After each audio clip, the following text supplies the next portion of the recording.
Altså alt sammen. Mike Games her, jeg har en lille update video til jer. Så ja, jeg har en unboxing på en helt ny mus, jeg har. Det er så her. Det er Mad Catz Rad 7 mus. 6400 dpi. Rimelig fed gamermus. Og elpakningen er meget lækker. Hvis I kan se det, så er der sådan nogle sjove kanter her, hvis de grænser herovre. Og så her i toppen her. Der sidder nogle meget sjove kanter, og så står der herude på siden, der kan, hvis I kan se den her. Står der. Rad 7. Det er selve musen. Den stiller vi lige herovre i siden her. Selve musen, nu går vi til guffet. Jeg har sat 2 nye dele på. Det er sådan noget, du kan gå ind og justere de dele, der sidder på. Men her har vi sådan selve musen. Det smarte ved det er, at du gør sådan her. Tryk på det. Der sidder sådan en knap lige her i siden. Jeg ved ikke, nej, sådan her. Nej, for helvede. Jo. Nej, fail. Her. Den sorte knap, den her knap, der sidder her, den kan du trykke på. Jeg gør sådan her. Skub dit bagvind på din mus ind. Sådan her. Så det er det, når den skubber helt ind. Prøv så kan jeg også tage den helt af, hvis jeg vil. Skub. Så. Kan godt lide. Sådan her. Så kan man også tage den helt af. Musen ser rimelig syret ud sådan. Og så har du alle de forskellige tools til den og sådan noget. Så det lige på igen. Så. Det er nemt nok at sætte på. Det handler bare lige om at have lidt fingerfærdighed her. Jeg har en lidt stor hånd, så jeg kan godt lige have den sådan meget langt ude. Sådan. Det har jeg det allerbedst med. Sådan. Synes jeg i hvert fald. Efter mine behov, fordi min hånd er sådan. Den dækker lige godt af den musen. Som I kan se.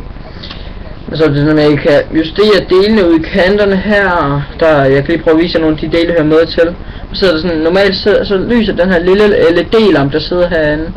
Det er for at skifte kanal på den. Her. De der streger der, som I kan se, de der grå streger. Jeg ved ikke, om I kan se dem tydeligt. Ja, de der grå streger, I kan se der ved min finger. Det er, det er sådan, der kan du se sådan, hvor hurtigt din DPI er sat til. Den har 4 stadier. Det laveste stadie, det er når der kun er 1 streg, der lyser. Så der er 2., 3. og 4. stadie. Det går sådan, så når der er den 4., den bevæger sig pisse så hurtigt. Det er det DPI-knappen, den der sidder her. Der kan I trykke her, for at få den ned. Så skal I trykke lidt frem imod skålhjulet for at få den op igen. Det er sådan, og så er skålet, det er pisse dejligt, fordi der så sådan noget plastik, sådan, det griber rigtig godt fat. Sådan. Det griber pisse godt. Så det er bare godt. Det er bord daily. Og så har vi et ekstra skålhjul her. Så der sidder der også nogle knapper her. Sidder der. Den normale aim-knap, den sidder lige her. Den røde aim-knap. Det er, jeg ved ikke, jeg har ikke helt fundet hvad man bruger den til. Så kan jeg også lige vise jer det tool, der hører med til. Du får, du behøver ikke at bruge dit eget værktøj. Du får nemlig sådan en her med til. Det er den du bruger til at, nu skal jeg prøve her. Det er den du bruger til at skifte siderne ud med her. Så er der bare så sko her. Der sidder en sko lige her. Den kan I bare sko på. Og så på den måde, så kan du skifte din del sådan. Den her om, den kan du også skifte. Og så kan du justere det her stykke her. Det her skal jeg der. Det kan justeres. Det kan du rykke frem og tilbage, sådan. Det her, det kan du rykke lidt fremad og lidt tilbage, og så kan du rykke det sådan meget ud. Jeg kan lige prøve at rykke det ud af. Så er det tid her. Du skal... Helvede. Fanden stram lige skruer. Jeg har haft en løsning en gang. Jeg strammer dem meget godt. Det er ulovligt med mig. Jeg strammer rimelig. Sådan der. Så kan I se her. Det er sådan her. Duk. Jeg kan se, det er sådan du justerer den sådan her. Der kan I se. Så skruer vi lige på igen. Så kan du også vælge at justere den frem og tilbage. Det er den der sidder, så kan du også her. For helvede. Den her. Den der. Den sidder her. Den kan du skrue på. Så kører den her automatisk frem og tilbage. Jeg synes det er meget smart, det synes jeg. Det var sådan en lille review af musen. Sådan. Og så får jeg har også ikke kassen ude på, men nu skal jeg også se den indvendige. Gå snart. Ud, kom on. Nå. Så, og så. Stille vi den her over. Så, og så har vi den. Selve kassen. Og det er en meget lækker indpakning, synes jeg er fint. Hvis der sidder de her punkter her, så kan du bare lægge den. Så der. Og så får du den her med. Brugsforvirring. Får du Mad Catz klistermærker med bagpå. Meget smart, jeg går lige. Fedt design, det synes jeg virkelig. Så går vi. Her sad musen. Det var her musen sad i starten. Det her. Ledningen sad her, musen sad her. Og det var her. De ekstra dele. Vil jeg prøve at vise dem. Tager vi den lave bunddel, den der sad. Den her, den kan du sætte på her også. Det her, det er bare den originale af dem, det er bare den lave. Du får både en lav og en høj, det kommer an på hvad der passer godt til din hånd. Du skal bruge lidt tid på lige at finde ud af hvad for nogle dele der passer bedst til dig. Jeg har det bedst med de dele der sidder på nu, fordi det der er skridsikre her på til det her stykke af din hånd her. Og så til at få din lillefinger til at slappe sådan lidt mere af. Og så kan du også, så har du den også, det der var den lave jeg viste jer, så kan jeg vise den høje, det er den høje. Jeg kan godt se, at der er en lille smule højdeforskel.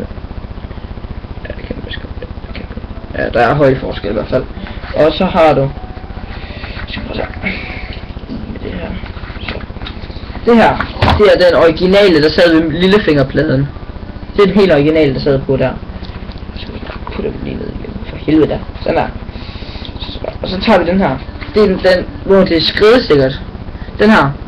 Det er meget godt gummi din. Du glider ikke lige frem. Og hvis du har sådan lidt svedige fingre, så gør det faktisk sådan, at dine hænder, de glider meget. Det har det meget svært ved at glide af musen. Og det plastik, der sidder her på, det er, hvis I kender Logitech G35 og Logitech G930. De fleste Logitech ting, de er lavet med det plastik der. Det er pisse holdbart og pisse hårdt. Så det virker rigtig godt. Jeg synes virkelig, der er tænkt over den her mus. Og nogle af de ulemper der, nu siger jeg lige fordelen først. Fordelen det er, at du kan skifte mange dele ud på den her. Den her, de kan skiftes ud de her to her. Lillefingerpladen og så den her til din hånd. Det er et stykke. Og så har du den her, den kan du flytte som du vil. Og så, det jeg synes er mega vildt ved det, der bunden er lavet af metal. Jeg ved ikke, hvordan I skal bevise det, men det er lavet af metal her. Her har vi scanneren, der er sådan DPI-sensoren, den har vi her. Og så har du nogle vægte hernede. De er spændt ind med en fjeder, for at de krasler afsted. Musen den er allerede meget tung i forvejen, så det er godt, der ikke er flere vægte på, fordi så var den ulideligt at rykke rundt med. Men jeg synes virkelig, de har tænkt over den her mus her. Jeg har ikke nogen kritiserende måde at snakke om den på. Jeg synes virkelig, det er en fed mus, det er det. Så det der med styresystemet på den, du kan gå ind og hente software til at sådan, gøre de der G-knapper der sidder. Du kan også få en MMO-udgaven på Shark Gaming. Jeg lægger et link i beskrivelsen hernede. Der lægger jeg et link, og så kan I gå derned og se hjemmesiden, hvor jeg købte musen. Det er sharkgaming.dk eller bare skriv Shark Gaming, så kommer den. Det er Shark Gaming stationær computer og sådan noget. De har computergrej, og har de også en af verdens dyreste bærbare derinde, men det er helt vildt. Men det var sådan lige hvad jeg havde om den her mus her. Der kommer noget mere, tror jeg, om den her mus, eller om nogle andre ting. Der kommer en video, når jeg får min computer, og så kommer der ikke med min nye tastatur. Men det glæder jeg mig rigtig meget til, at jeg får det, så kan jeg begynde at lave Battlefield 4 fra Metal. Og så laver jeg også Battlefield 3-serie, tror jeg, sammen med nogle af mine venner. Jeg har nogle venner, der også spiller Battlefield 4, så det kan være, vi spiller det sammen. Jeg gider bare ikke filme kampagnen, fordi jeg har hørt så meget om, at det er bare noget lort. Det kan være, online, det kan godt være, at det er fint, men jeg har ikke prøvet det sådan helt. Men det kommer jeg jo til, når jeg får. Så en rimelig fed hue her også. Sådan der. Ej, for helvede. Lortefrit. Sådan. Så. For helvede, hvad? Så. Skal jeg ikke tage en på, det var pisknemt. Så, det er bedre. Det er det, der står her. Jeg kan ikke huske, hvad mærket det hedder. Men det kan være nogen af jer ved det. I kan skrive det i kommentarerne, hvis I gider. Men jeg håber I nød den her lille fine video her, som jeg fik taget. Det er den første jeg har lavet af sådan reviews af forskellige nye ting, som jeg har fået. Så jeg håber virkelig I kan lide den. Hvis I ikke kan det, så skal I lige skrive i kommentarerne, hvad I synes I skal ændre i det. Okay? Men jeg håber I nød det, og kan have det rigtig godt. Hej hej.